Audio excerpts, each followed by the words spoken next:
Huatulco, Mexico hosted the latest ITU World Cup event as the elite men lined up on Sunday for the race over the Olympic distance. On your mark.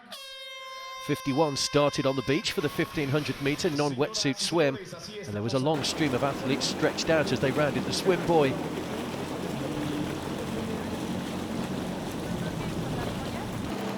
Korea's So Seong-hun was among the leaders, trying to stay out of trouble.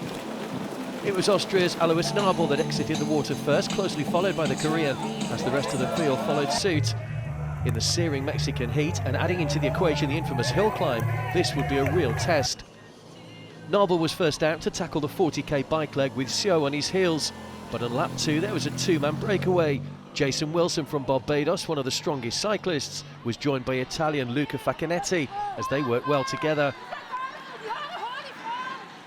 One of the home favourites, Gonzalo Raul Telechea, was among the chasers as they continued to lose time to Wilson and Facchinetti. But the two groups did eventually catch up on the downhill section, while the chasers started to negotiate the steep incline. It was a Dane that led them into T2, Andreas Schilling, as he prepared for the 10-kilometre run. The question was how much of the hill taken out of the athlete's legs.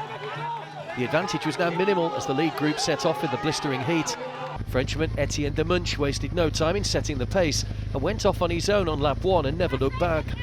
Diemunsch's last win came in Mexico in Cozumel back in 2014. There's clearly something about the conditions that suits his aggressive style.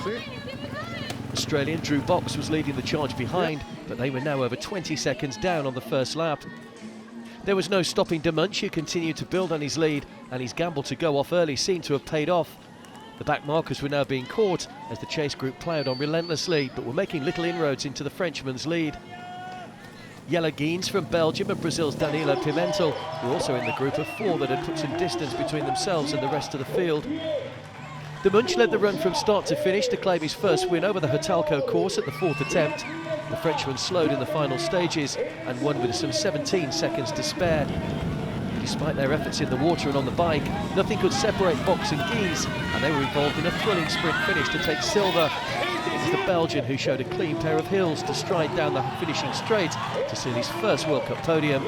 Box had to settle for 3rd in what was also his first World Cup medal. Diemunsch the winner in dominant fashion. It's the 4th time I came here, so I know the heat and I'm a little bit used with it.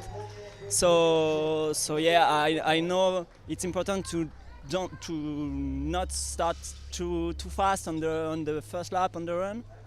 But I was in front and I just continued the pace, tempo pace, not too hard, not too slow, and yeah, it was okay. My first races this season weren't good, so I didn't have that much confidence going into the race, but and then finish second. I'm really happy. Yeah. Yeah, I'm a lighter person, so obviously I like the hills, and it was very hot out there, hot and humid, so I guess it plays to my advantage. And I played smart today, just swam in the front group and made sure there was a tack on the bike. I went with it and just tried to set in on the run and just hang on for 3rd place.